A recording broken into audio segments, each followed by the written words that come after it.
I felt like you're glossing or romancing with corruption. You started talking about it, but you're very kind. You're saying permanent secretary. I don't know whom you are fearing. Please fear nobody. I want to ask the civil society, because you're the one going to save us. For me, who is an ardent supporter of NRM, I am embarrassed with what is happening in the country. The corruption is making us to be very unpopular. We are tired. I am fatigued even now, ashamed to sit in those government cars. Because when you sit like this, when you dress smartly, our money. When you drink water, our money. I mean, because the citizens are aware that we are eating their money. They are tired. They're about to stone us. And PSST, before you officially got appointed as the Secretary of Treasury, you made this statement about the people who build long, high-wall fences at the neighborhood of the poor people. P.S. I want to tell you, when I arrived in finance, I chose the path of fighting corruption. And I started fighting vehemently, and perhaps that's the reason why my brother is now trying to check the neighborhood before he says, this corruption must stop. Because I was very bold and shouting, the corruption must stop, and naming and shaming. I want to tell you, I was treated like a plague. You know those leprosy days where the lepers will hang the bell on their neck. So every time I was coming, you'd see people talking, but all of a sudden they just go mute because Anite has arrived. Because they know she will actually say it out. Then I didn't know that friends, relatives, that the corrupt are so connected that they will hate you as a group. That even your friends will hate you. And you lose friends because you have really said something about corruption. But friends, fellow citizens, as we launch this budget, I want to say that let the whole country rise up, and civil society, our eyes on you, because you have nothing to lose. Nobody is voting for you. Those people, even me, nobody is voting for me. It's only one person who votes for me, President Museveni. Now, I am joining you in the fight. Let's call them out. The wrongdoers, the wizards, and the Honorable Jachano Mat should know this. They used to call them tongo tongo, the people who get things and throw on your back. In my local language, they call them tongo tongo because they make your back to, you would get like as if it's malaria, but if they inject you with malarious treatment, you actually would die. But that is like bewitching you. I remember then, government would make sure that those people are collected in the village, and then they would tie their hands using a rope, and they would parade them in the whole village, and they would be singing, Amatongo tongo ebe, amoso, moso, moso, that we are wizards, we are witchcraft, we are killing people, here we are. And everyone would run away from them. So I want to say that these corrupt people, let's name them one by one, tie them with a rope, and move them, parade them on City Square. I'm the corrupt person, here I am, I'm the corrupt accountant. I can assure you this corruption will stop.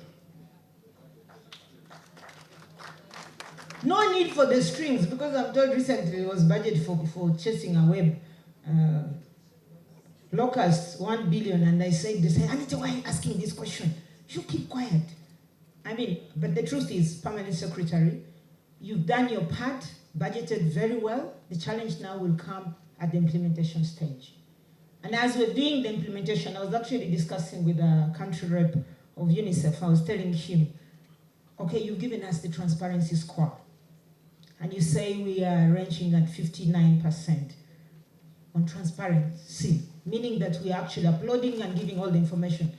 How are we faring on the corruption front? Because in East Africa, we are #1 on corruption, on the transparency. How about the corruption front? So he told me, no, that's a different body. I think I would have to find out. So PS, my question to this room here is, who is responsible for the corruption scorecard? Because we need to give it. And I want to tell you, as I conclude my remarks, and the PS said we should focus on the positive things, I mean, now am I going to talk about positive things when I am about to be lynched? Everyone is saying, our money, our money, our money. Even now, they've lost confidence. When you tell them that there is money for PDM, they say, ah. When you tell them that we are going to build a standard gauge railway, they say, ah. They've lost confidence. But I want to tell you, don't lose all the hope. There is a message of hope. But as we do that, let's have a two-pronged approach. Let's fight the corruption, all of us. And I want to tell you where to start fighting the corruption. The accounting officers of all the ministries, departments, and agencies, they are the ones who are actually dispensing the money. If you're an accounting officer in this room and I can see you, please put up your hand. Because we want to see you, because the budget says we are sending the money to you. Can you see? They're not putting up their hand. PS. Accounting officers. There is one. You see? There's the one of finances, another one here. These are the people. When we announce the budget, the money doesn't stay with him. The money doesn't stay in the treasury. It is sent to these accounting officers. So I want to ask the civil society, first list all the name of accounting officers, plus the amount of money going to them, then start checking them one by one. Who has spent what and where has it gone for? That is transparency, that is accountability, and that is going to fight and reduce corruption. Ladies and gentlemen, I don't want to quarrel more than I have done. Allow me read the good man's speech, Honorable Matiaka Saija. Let me read his speech. I take this opportunity to welcome you all to officially launch the National Budget Month for the financial year 2024-2025 and the Open Budget Survey Report 2023. Globally, all government policies are implemented to improve the well-being of their citizens. This can only be achieved through ensuring governance in the entire budget process, which ensures no one is left behind during the budget process so that the interventions, priorities, and implementations are all inclusive and responsive to the needs of the citizens. I want to commend Ministry of Finance that indeed we went all over the country to try to get the citizens' views, in as much as the report by my brother-in-law, Jochana Mach, indicates the citizens' participation at 15%. But I want to say that indeed Ministry of Finance made an effort this financial year that before we started the budget process, the first was to visit all the local governments and get the views of the citizens. To this effect, the government of Uganda has over the years implemented a number of reforms to promote good governance in the budget process, among which is the signing of a memorandum of understanding with the civil society organization in 2018, which allows the civil society to freely participate in the budget process to all stages. I did caution the civil society that beyond participation, let's call out the corrupt and name them one by one. Access information on the budget and disseminate to the citizens, and collaborate with government in empowering the citizens to effectively participate in the budget processes and demand for accountability for improved service delivery. At that point, I want to make reference to the key areas that the Permanent Secretary just emphasized in his speech, which is the PDM, which is education. You did hear the speech of the country rep of UNICEF talking about child labor.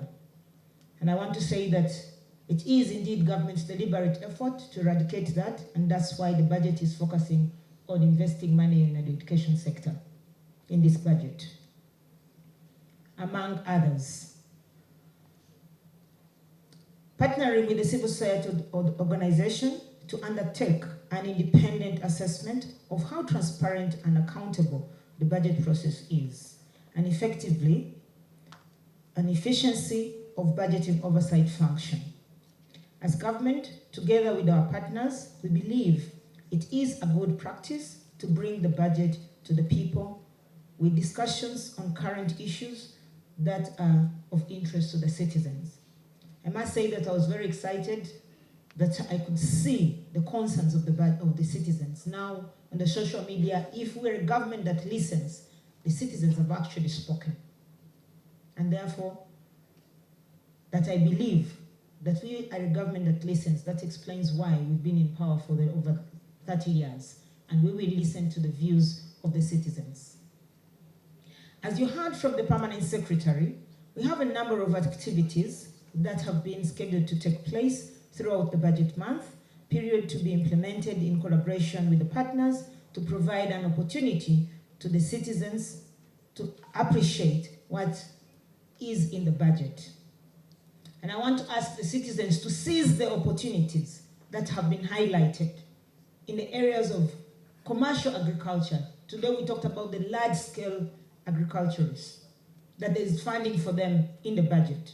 Now, if you're a farmer, you're in this room, and you're a farmer, you're watching to us through UBC, which is broadcasting live, I want to ask you to seize the opportunity.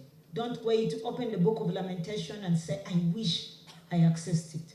It is now, you must seize the opportunity. I wish to thank the International Budget Partnership, Uganda Date Network, I thought you would clap for them, the United Nations Children's Fund for undertaking the 9th edition of the Open Book Budget Survey. Let's clap for them. I also wish to express our appreciation for the support extended to the government by all partners to implement the recommendations of the previous survey, which has resulted in the improved performance in those parameters laid into the report. We shall together work to address the gaps identified in the report for a better rating in the next edition. So, my brother-in-law, we have taken note of your concerns. We hope to improve in those areas.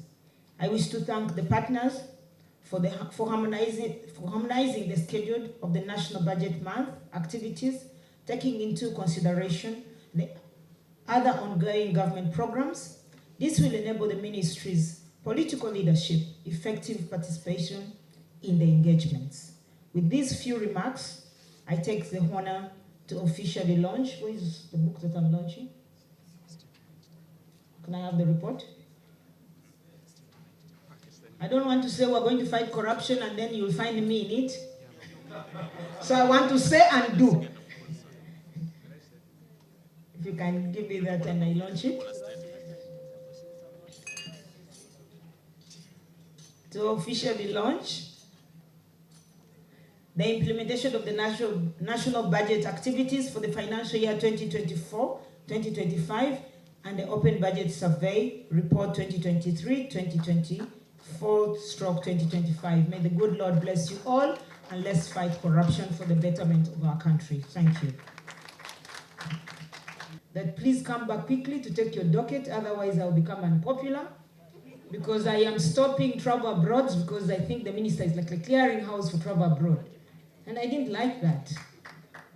I feel it's unnecessary expenditure. And I actually picked my phone and called the PSST and I'm like, PS, why don't you make these people just sit on a TV or on the internet and just attend the conferences? Like that. And PS told me some of them are very necessary. So you just select the ones which are very important and others tell them to stay. I will stand with you. So PS, I thank you for that. And I want to congratulate the PS for one thing. I also thought that he has the right attitude, because when I arrived in finance, I saw a lot of supplementary. Every time there's supplementary budget. But the permanent secretary, I walked in his office, he showed me a big safe, which is like 3 different or 5 levels. And he opened like this and said, all these are supplementary requests from different MDAs and ministry and departments. I have locked them here. They should wait for the next budget. So PS, thank you for helping our country, that we have to plan well. And now to the issues here. Civil society, I want to start with you before I read Honorable Matia's speech.